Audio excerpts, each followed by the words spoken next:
The camera never lies, but apparently my wife does. I'm standing in Henderson Photography Supply, holding a vintage Leica M6 that costs more than most people's monthly rent, when my phone buzzes with a text from Tessa. Working late again tonight, client emergency, don't wait up. The irony isn't lost on me. I'm here buying her a surprise birthday gift, this beautiful German engineering marvel she's been eyeing for months, while she's probably planning her next lie. The sales clerk, a kid with more piercings than a tackle box, watches me turn the camera over in my hands. Your wife's got good taste, he says. That's a photographer's dream right there. Yeah, she's full of dreams, I mutter, then immediately feel like an ass. When did I become this bitter? When did Grant Holloway, commercial photographer and generally optimistic guy, turn into the kind of husband who makes sarcastic comments about his wife to strangers? I know exactly when. 3 weeks ago, when I came home early from a shoot and heard Tessa on the phone in our bedroom, door closed, voice low and intimate in a way she hadn't used with me in months. He won't suspect a thing, she'd said. I'll bring the wine. When I knocked, the conversation ended abruptly. Business call, she explained.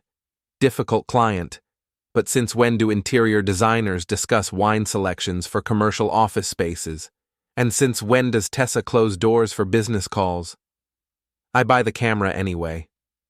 Maybe I'm wrong. Maybe I'm just paranoid because work's been stressful and we've been distant lately. Maybe the woman I married 8 years ago, the one who used to leave little notes in my camera bag, isn't slowly becoming a stranger who locks her phone and takes mysterious client meetings that run past midnight. The drive home through Denver's evening traffic gives me too much time to think. Our neighborhood, Washington Park West, looks picture perfect in the golden hour light. Craftsman houses with manicured lawns, couples walking dogs, kids on bicycles. The American dream in high definition. Our house, a blue 2-story we bought when Tessa's interior design business took off, sits at the end of Maple Street like something from a magazine spread. Which makes sense, since Tessa photographed it for Colorado Living last year. I pull into our driveway, noting that her white BMW isn't there, still at the client emergency, presumably.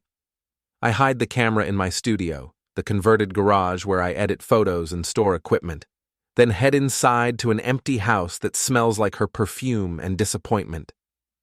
The kitchen counter holds the usual evidence of Tessa's rushed morning: coffee cup in the sink, toast crumbs, her business planner open to today's date.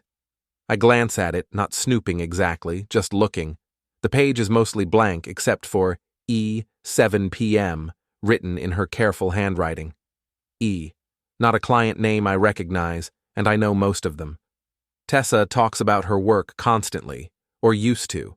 Lately, her stories have become vague. Meeting with a contractor. Site visit. Design consultation. Generic phrases that could mean anything or nothing. My phone rings. Joel, my best friend since college, and the only person who can make me laugh when I'm spiraling into paranoid husband territory. Please tell me you're not sitting in your empty house obsessing about Tessa's work schedule, he says without preamble. I'm standing in my empty house obsessing about Tessa's work schedule. Christ, Grant, you're like a dog with a bone. She's busy. You're busy. That's what happens when adults have careers. Joel works in IT for a tech company downtown, debugging other people's problems all day, which makes him uniquely qualified to debug mine. He's also single, which makes him uniquely unqualified to give marriage advice. But I'll take what I can get. She's different, I say, opening the refrigerator and staring at its contents without seeing them. Distant, secretive. Or you're different, paranoid, overthinking. Maybe he's right. Maybe I'm the problem. Maybe the stress of running my own photography business, the long hours, the constant hustle for new clients, has made me hypersensitive to every change in our routine. But then I remember the phone call, the closed door, the wine. I bought her the Leica, I say. The expensive one? Jesus, Grant. That's either the most romantic gesture ever or the most expensive guilt trip. Which one do you think it is? Honestly, I think you're a good husband who's freaking out over nothing. Give her the camera, take her to dinner, and stop looking for problems that don't exist. After Joel hangs up, I make myself a sandwich and eat it standing at the kitchen counter, looking out at our backyard. Tessa spent last summer redesigning the landscaping, turning it into something that belongs in better homes and gardens. Every plant perfectly placed, every color coordinated. It's beautiful and sterile, like a museum exhibit, like our marriage has become. My phone buzzes with another text from Tessa. Client dinner running long, home by 11. Client dinner. That's new information. She'd said client emergency before. I stare at the message, looking for clues in the casual way she's changed her story. Maybe it's nothing. Maybe the emergency turned into dinner. Maybe I'm losing my mind. I spend the evening editing photos from a corporate headshot session, trying to lose myself in the technical details of lighting and color correction. Photography has always been my escape, the place where everything makes sense. Light behaves predictably. Shadows fall where they should. Cameras capture truth, even when people don't want to share it. At 11:15, I hear Tessa's BMW in the driveway. She comes through the front door looking perfectly put together, which strikes me as odd for someone who's been dealing with client emergencies and long dinners. Her makeup is fresh, her hair styled, her clothes unwrinkled. She smells like wine and something else. Cologne that isn't mine. "How was your day?" she asks, kissing my cheek with lips that taste like lies. "Fine." "How was the emergency?" "Exhausting. The Hendersons are completely redoing their living room, and nothing we showed them was right. We ended up at Bistro Vendôme talking through options over dinner." The Hendersons. I've heard her mention them before, so at least that part might be true. But Bistro Vendôme is expensive, romantic, the kind of place couples go for anniversaries, not the kind of place interior designers take difficult clients. "Sounds frustrating," I say. "It was. I'm going to shower and go to bed. Long day tomorrow." She disappears upstairs, and I hear the bathroom door close, followed by the sound of running water. I sit in my chair, staring at the ceiling, listening to my wife wash away the evening I wasn't part of. When she comes to bed 20 minutes later, she's wearing the silk nightgown I bought her for Christmas, but she turns away from me, claiming tiredness. We lie there in the dark, inches apart, but feeling like strangers, and I wonder when our marriage became a performance we're both tired of giving. The next morning, Tessa leaves early for a site visit, and I decide to do something I've never done before. I follow her. Not in a creepy stalker way. At least that's what I tell myself as I trail her BMW through morning traffic in my Honda CR-V. I'm a photographer. Observation is my job. I'm just observing. She doesn't go to any construction site. She drives to Cherry Creek Mall, parks near Nordstrom, and walks inside like she has all the time in the world. I park 3 rows away and watch through my telephoto lens as she emerges an hour later with shopping bags from Victoria's Secret and a lingerie boutique I can't pronounce. Site visit, my ass. That evening, she claims to have another client meeting. I don't follow her this time. Instead, I do something worse. I check our credit card statements online. Victoria's Secret, $247. The Lingerie Boutique, $189. Bistro Vendôme, $156. But here's the interesting part. The Bistro Vendôme charge is split. 2 separate transactions, minutes apart. Like 2 people paying their own bills. Like 2 people trying to hide the fact that they had dinner together. I'm staring at the computer screen when Joel calls. "You sound weird," he says after I answer. "Define weird." "Like you're about to do something stupid." I tell him about the shopping, the credit card charges, the split restaurant bill. He listens without interrupting, which means he's taking this seriously. "Okay," he says finally. "That's not great. But it's not proof of anything except that your wife bought expensive underwear and had dinner somewhere nice." "With who?" That's the question, isn't it? Joel works in cybersecurity, which means he knows things about digital privacy and data tracking that probably aren't legal for civilians to know. He also owes me several favors from his messy divorce 3 years ago, when I photographed his ex-wife's affair for his lawyer. I could help you find out, he says carefully, if you really want to know. What kind of help? The kind we don't talk about afterward. I stare at the credit card charges on my screen. 2 months of mysterious meetings, vague explanations, and now secret shopping trips for lingerie I'll never see. Part of me wants to close the laptop, pretend this conversation never happened, and go back to being the trusting husband who doesn't question his wife's work schedule. But a bigger part of me needs to know the truth. Do it, I say. The next day, Joel sends me a text. Coffee. Usual place. 1 hour. Our usual place is a dive called Murphy's Tavern, the kind of bar that serves coffee strong enough to wake anyone and minds its own business. Joel is already there when I arrive, hunched over his laptop in a corner booth, looking like he hasn't slept. You're not going to like this, he says without preamble. He turns the laptop toward me. On the screen is a map showing GPS data from Tessa's phone, locations, times, duration of visits. I see our house, her office, various client sites around Denver. Normal stuff. And then I see the pattern. Every Tuesday and Thursday for the past 6 weeks, Tessa's phone has been at the same location from 7 p.m. to 10 p.m., a residential address in the Highlands neighborhood. Not a business, not a restaurant, someone's house. Who lives there? I ask. Joel clicks to another screen. Evan Cross, age 41, contractor, divorced, lives alone. The name hits me like a punch to the gut. Evan Cross. Tessa has mentioned him before, the contractor she's been working with on several projects. Really talented, she'd said. Great attention to detail. Apparently his attention to detail extends beyond construction work. There's more, Joel says quietly. He shows me cell phone records, not the calls, which would be illegal to access, but the metadata. Times, duration, frequency. Tessa and Evan have been texting constantly, sometimes 50 messages a day. The pattern started 2 months ago and has intensified over the past few weeks. And this, Joel says, pulling up another screen. It's a reservation confirmation from a mountain cabin rental in Estes Park. 2 nights, this coming weekend. The reservation is under Evan's name, but the credit card used belongs to Tessa.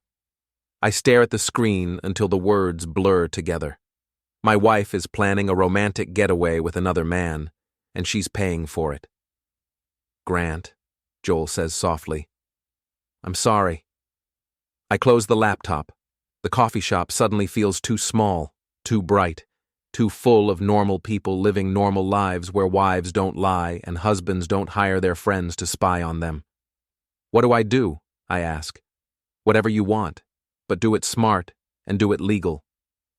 That night, Tessa comes home with another story about client meetings and site visits. She's getting careless with her lies, or maybe she just doesn't care anymore. She tells me she has to go out of town this weekend for a design conference in Colorado Springs. Which hotel? I ask casually. The Broadmoor. It's a last-minute thing. The Broadmoor, one of the most expensive hotels in Colorado.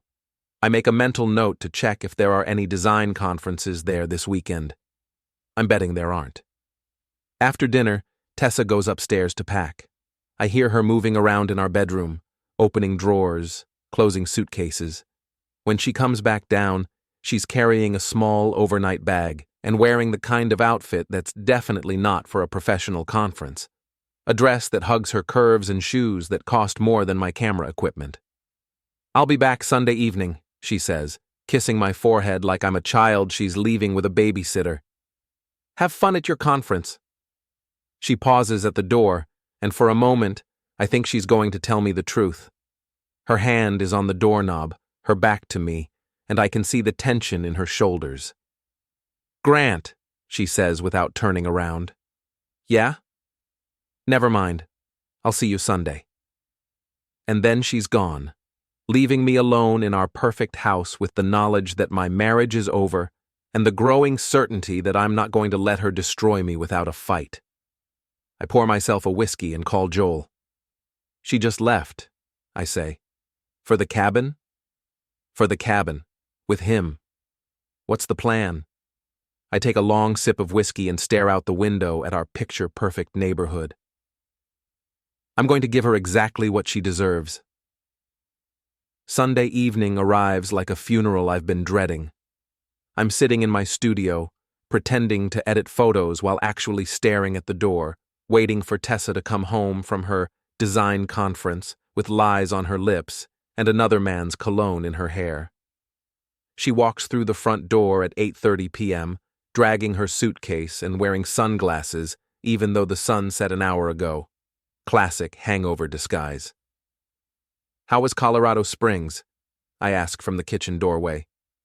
Educational, she says, not meeting my eyes. Lots of new trends in sustainable design. Learn anything interesting about mountain cabins? The question stops her cold. She's halfway up the stairs, suitcase in hand, when the words hit her. I watch her shoulders tense, see her grip tighten on the railing. What? Mountain cabins, rustic design. I figured that might have come up at a Colorado design conference. She turns around slowly, and I can see the calculation in her eyes. How much does he know? How much can I deny? Some, I guess. Why? Just curious about your educational weekend. We stare at each other across the space that used to feel like home and now feels like a courtroom. She's trying to read my face, looking for tells, for signs of what I know. But I'm a photographer. I'm used to watching people through a lens, capturing the moments when they think no one is looking. I'm tired, she says finally. Long drive. I bet. Estes Park to Denver can be brutal on Sunday evenings. This time, there's no mistaking her reaction. Her face goes white, and she actually takes a step backward. I don't know what you're talking about. Sure you don't. She disappears upstairs, and I hear the bedroom door close. Not slam. That would be too obvious. Just a careful, deliberate click that says this conversation is over. But it's not over. It's just beginning. The next morning, Tessa leaves early for work without saying goodbye. I give her a 15-minute head start, then drive to her office building downtown. I'm not following her this time. I'm visiting her business partner. Carla Brennan has been Tessa's partner in Brennan Holloway Interior Design for 5 years. She's a sharp, no-nonsense woman in her mid-40s who's never liked me much, probably because she thinks Tessa settled when she got married. Today, that prejudice might work in my favor. Grant, she says, when I walk into their sleek downtown office. Tessa's not here. Client meeting. Actually, I wanted to talk to you. Carla's expression shifts from polite to wary. About what? About Evan Cross. I watch her face carefully, looking for the telltale signs of someone who knows more than they're saying. Carla's got a good poker face, but not good enough. He's a contractor we work with, she says. What about him? How often does Tessa work with him? I don't know. Several projects. Why are you asking me this instead of your wife? Because my wife isn't telling me the truth. The words hang in the air between us like a challenge. Carla leans back in her chair, studying me with the same intensity she probably uses to evaluate fabric samples. What exactly do you think is going on, Grant?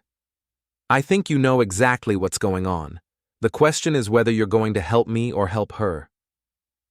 Carla is quiet for a long moment, drumming her fingers on her desk. Finally, she sighs.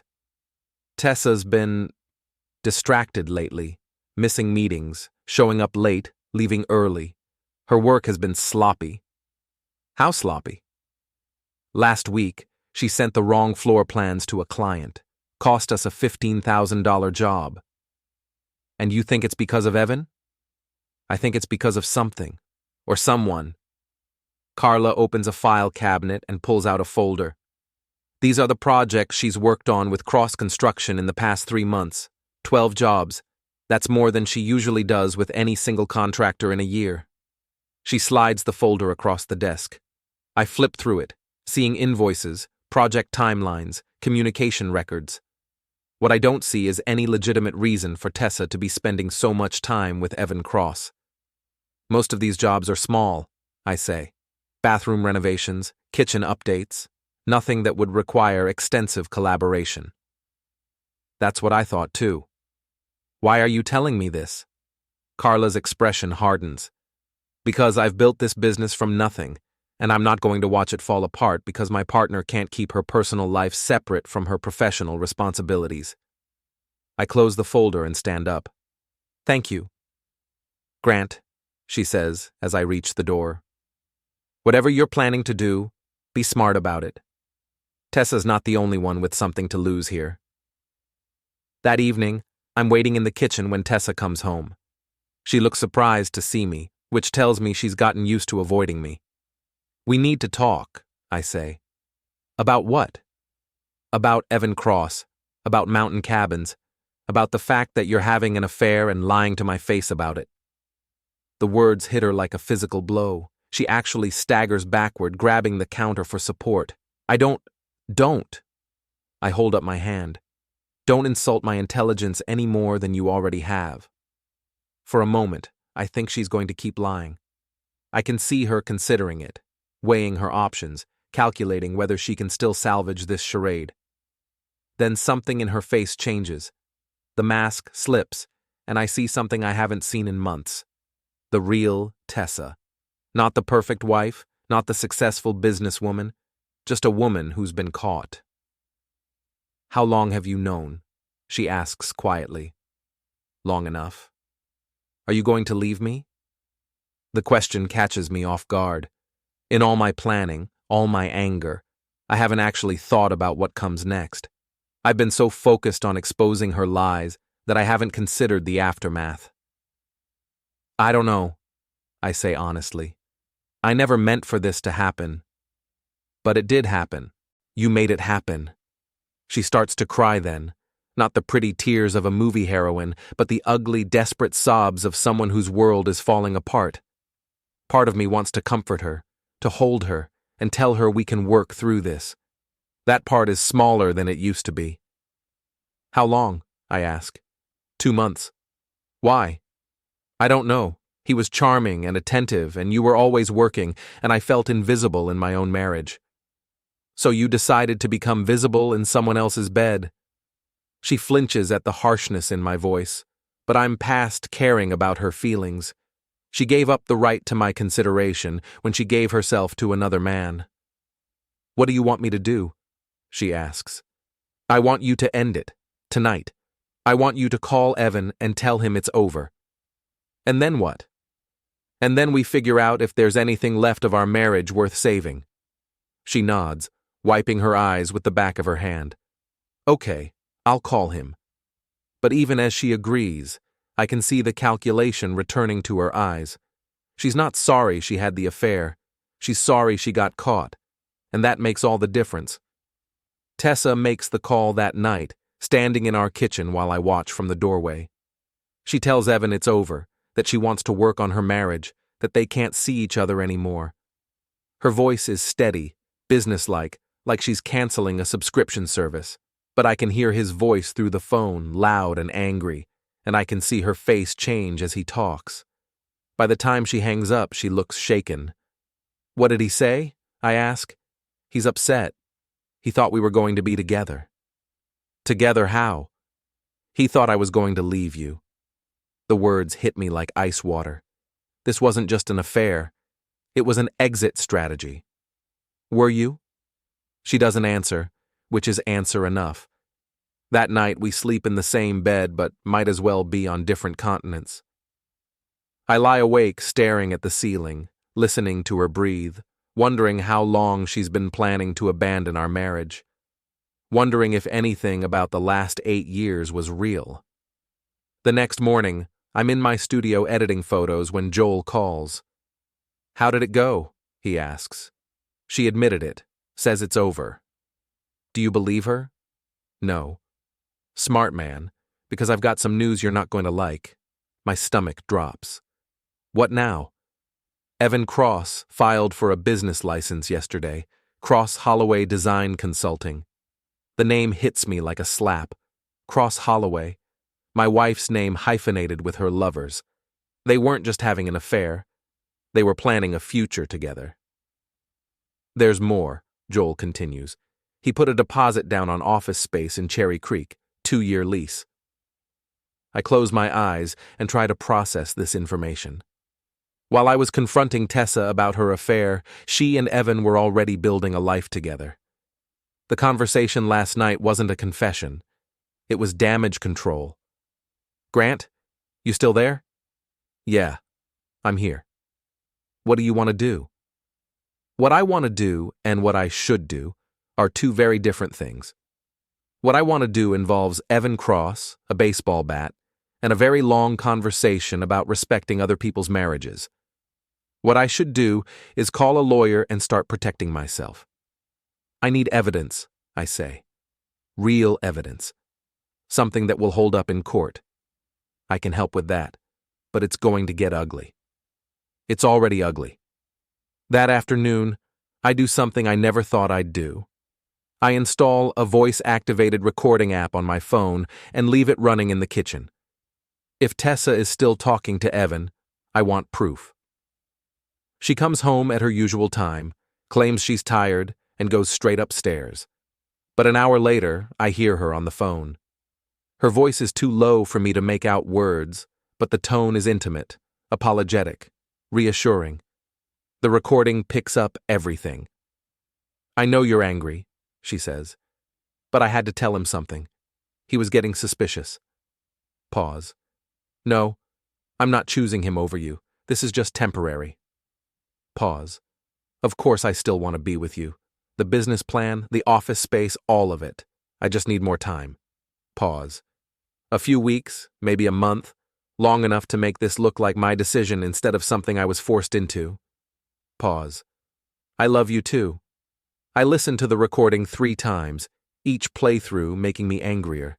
She lied to my face last night, promised to end the affair, swore she wanted to save our marriage, all while planning her escape with another man. But now I have proof, and proof gives me power. The next morning, Tessa leaves for work early again. I wait 30 minutes, then drive to Evan Cross's house in the Highlands. It's a small craftsman bungalow, well-maintained but nothing special. The kind of house a contractor would buy to flip and then decide to keep. I park across the street and wait. At 9:15, Evan emerges from the front door, and I get my first good look at the man who's been sleeping with my wife. He's younger than me, maybe 35, with the kind of rugged good looks that come from working with your hands. Tall, broad-shouldered, the type of guy who probably played football in high school and still thinks he's the quarterback. He drives a red pickup truck with cross construction painted on the side. I follow him to a job site in Lakewood, where he's apparently renovating a kitchen. I watch him work through the window, noting his easy confidence, the way he jokes with his crew, the charm that probably swept my wife off her feet. Then I walk up to the front door and knock. "Help you?" Evan asks when he opens the door. Up close, he's even more imposing, with calloused hands and the kind of tan that comes from outdoor work. "I'm Grant Holloway," I say, Tessa's husband. The color drains from his face. He glances over his shoulder at his crew, then steps outside and closes the door behind him. "Look, man," he starts. "No, you look." I keep my voice calm, conversational. "I know about the affair. I know about the business you're planning together. I know about the office space in Cherry Creek." He opens his mouth to deny it, then closes it again. Apparently, he's smarter than I gave him credit for. "What do you want?" he asks. "I want you to stay away from my wife. And if I don't, then I make sure everyone in Denver knows exactly what kind of man you are. Your clients, your crew, your ex-wife, your mother, everyone. It's not an empty threat. I'm a photographer with connections throughout the city. I know people at newspapers, magazines, social media influencers. I could destroy his reputation in a week." "You can't prove anything," he says, but there's uncertainty in his voice. I pull out my phone and play the recording from last night. Tessa's voice fills the air between us. "I love you too." Evan's face goes white. "You recorded her?" I recorded my wife, in my house, lying to my face about ending her affair with you. Perfectly legal in Colorado. She said she was going to leave you. She says a lot of things. Most of them are lies. I put my phone away and stepped closer to him. He's bigger than me, stronger, but I can see the fear in his eyes. He knows he's in the wrong here. He knows he's vulnerable. Stay away from Tessa, I say quietly. End the business partnership. Cancel the office lease. Disappear from our lives. And if I don't, then you'll find out exactly how creative a photographer can be when someone destroys his marriage. I turn and walk away, leaving him standing in the driveway with his mouth open. It's not until I'm back in my car that I realize my hands are shaking. That evening, Tessa comes home looking nervous. She keeps glancing at her phone, checking for messages that apparently aren't coming. Everything okay? I ask. Fine, just a long day. But it's not fine. Over the next few days, I watch her grow increasingly agitated. She checks her phone constantly, makes hushed phone calls that end abruptly when I enter the room, stays late at work for reasons that don't make sense. Finally, a week after my confrontation with Evan, she explodes. Did you threaten him? She demands, storming into my studio where I'm editing photos. Threaten who? Don't play dumb, Grant. Evan won't return my calls. He canceled our office lease. He's acting like I don't exist. Maybe he realized what a mistake he was making. You threatened him, didn't you? I save my work and turn to face her. She's standing in the doorway with her hands on her hips, eyes blazing with anger. She's beautiful when she's angry, which makes this whole situation even more tragic. I had a conversation with him, I say calmly. What kind of conversation? The kind where I explained that actions have consequences. You had no right. I had every right. The words explode out of me with months of suppressed anger. You're my wife. You took vows. You promised to forsake all others, and instead you've been planning a whole new life with another man. Because I'm not happy, she screams back. Because you're never here, and when you are here, you're working or thinking about work, and I feel like I'm married to a stranger. So you decided to sleep with someone else instead of talking to me about it? I tried talking to you, but you were always too busy, too distracted, too focused on your precious photography to notice that your wife was drowning. We stare at each other across the studio, both breathing hard, 8 years of marriage reduced to accusations and recriminations. So what now? I ask quietly. Now I want a divorce. The words hang in the air like a final verdict. Part of me is relieved. No more lies, no more pretending, no more wondering what she's really doing when she claims to be working late. But a bigger part of me feels like I've been gut-punched. Fine, I say, but you're not taking everything with you. What's that supposed to mean? It means I'm not going to roll over and let you destroy me financially on your way out the door. You want a divorce? You'll get one. But you'll get it on my terms, not yours. Something in my voice must convince her I'm serious, because her anger shifts to uncertainty. Grant. Get out of my studio, Tessa. We're done talking. She leaves, and I sit alone among my cameras and computers, surrounded by the tools of my trade, planning the most important shoot of my career, the complete and total destruction of my wife's exit strategy. The divorce papers arrive on a Tuesday morning, delivered by a process server who looks like he'd rather be anywhere else. Tessa has moved fast, filing for dissolution of marriage and claiming irreconcilable differences. She wants half of everything: the house, my business assets, my retirement accounts, even my camera equipment. What she doesn't want is a fight. Too bad she's about to get one anyway. I call Rachel Kim, the best divorce attorney in Denver, and a woman with a reputation for eating opposing counsel for breakfast. She's expensive, but considering what I stand to lose, she's worth every penny. Your wife filed first, Rachel says after reviewing the papers. That gives her a slight advantage, but not much. Colorado is a no-fault state, so the affair doesn't matter legally. It doesn't matter? Not for asset division, but it might matter for other things.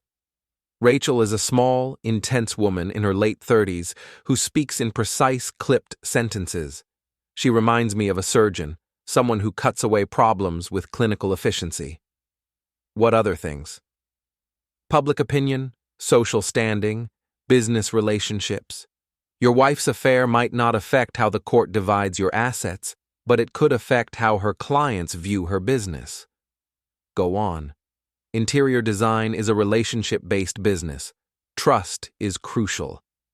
Clients invite these people into their homes, share intimate details about their lives. If they can't trust your wife to honor her marriage vows, why would they trust her with their personal spaces? I see where she's going with this, and I like it. What do you need from me? I ask. Everything. Financial records, communication logs, evidence of the affair, documentation of her business relationships. I want to know every detail of your marriage, your finances, and her infidelity. Over the next week, I become a detective investigating my own life. I gather bank statements, credit card records, tax returns, business documents. I document every property we own, every investment we've made, every asset we've accumulated during our marriage. What I discover makes me angrier than the affair itself. For the past year, Tessa has been systematically moving money out of our joint accounts into a personal account I didn't know existed. Small amounts, never enough to trigger my attention, but totaling nearly $40,000. She's been planning her exit for months, maybe longer. She's been stealing from you, Rachel says when I show her the records. This changes everything. How? Financial misconduct during marriage can affect asset division. She can't claim half of everything while simultaneously proving she's been hiding assets and planning her departure. But Rachel's best news comes from an unexpected source, Evan Cross himself. He's been calling our office, she says. Apparently your wife promised him that she'd get half your assets in the divorce, and they were planning to use that money to start their business together. What's he want? Legal advice. He's worried that if the divorce gets messy, he'll be dragged into it. He's right to be worried. Rachel leans back in her chair with the satisfied expression of a predator who's spotted wounded prey. Here's what we're going to do, she says.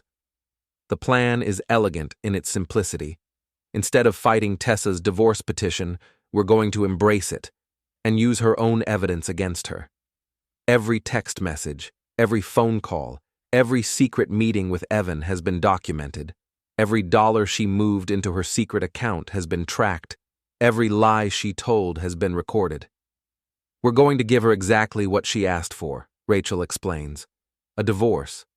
But she's going to get it on our terms, not hers. The first shot is fired the following Monday. Rachel files a counterpetition that not only contests Tessa's asset claims, but also includes a detailed accounting of her financial misconduct and extramarital affair. It's all perfectly legal, all properly documented, and absolutely devastating. The second shot comes from an unexpected direction. Carla Brennan. I'm dissolving the partnership, she tells me when she calls Tuesday afternoon. I can't afford to have my business associated with this scandal. What scandal? Are you kidding? This is a small community grant. Everyone knows about the divorce, the affair, the financial irregularities. I've already had 2 clients cancel projects. Carla's decision to end her partnership with Tessa is purely business, but the timing couldn't be better for my case. Without the business, Tessa loses her primary source of income. Without income, her bargaining position in the divorce becomes much weaker. The third shot is the most satisfying. Evan Cross decides he wants nothing to do with any of this. He's backing out of all agreements with your wife, Rachel reports. No business partnership, no romantic relationship, no contact whatsoever. Apparently, he's not as committed to true love as he claimed to be. By Friday, Tessa's perfect exit strategy has collapsed completely. Her business partnership is over, her lover has abandoned her, and her secret financial maneuvering has been exposed. She calls me that evening, crying. Grant, please. Can we talk? Talk to my lawyer. I made mistakes, but we can work through this. We don't have to destroy each other. You should have thought of that before you started planning your new life with another man. I never meant for any of this to happen. Yes, you did. You meant for all of it to happen. You just didn't mean to get caught. I hang up and pour myself a whiskey, then sit in my studio surrounded by the cameras and equipment she wanted to take in the divorce. Tomorrow, Rachel will file our final response to her petition. By next week, this will all be over. My phone rings again. Tessa probably calling to make more promises she won't keep. But when I check the caller ID, it's Joel. Turn on Channel 7, he says. Why? Just turn it on. I grab the remote and flip to the local news. The anchor is talking about a story I recognize. Local interior designer embroiled in divorce scandal involving financial misconduct and extramarital affair. They don't mention Tessa by name, but they don't have to. In a community as small as Denver's design world, everyone will know exactly who they're talking about. How did this get out? I ask Joel. Does it matter? He's right. It doesn't matter how the story leaked. What matters is that it's out there and there's no taking it back. By Monday morning, everyone in Tessa's professional and social circles will know about her affair, her financial misconduct, and her failed attempt to take me for everything I'm worth. The final shot comes from Tessa herself, in the form of a text message sent at 2 a.m. I'm dropping the divorce petition. We need to talk. But we don't need to talk. We need to finish this. I text back, too late. See you in court. And for the first time in months, I sleep peacefully. The settlement conference takes place in Rachel's office on a gray Denver morning that matches my mood perfectly. Tessa arrives with her attorney, a nervous-looking man named David Phelps, who keeps adjusting his tie like it's choking him. She looks terrible, pale, thin, wearing clothes that hang on her like she's borrowed them from someone bigger. My client is prepared to accept a reduced settlement, Phelps begins, but Rachel cuts him off with a wave of her hand. Your client isn't in a position to negotiate, she says, sliding a folder across the conference table. These are our terms.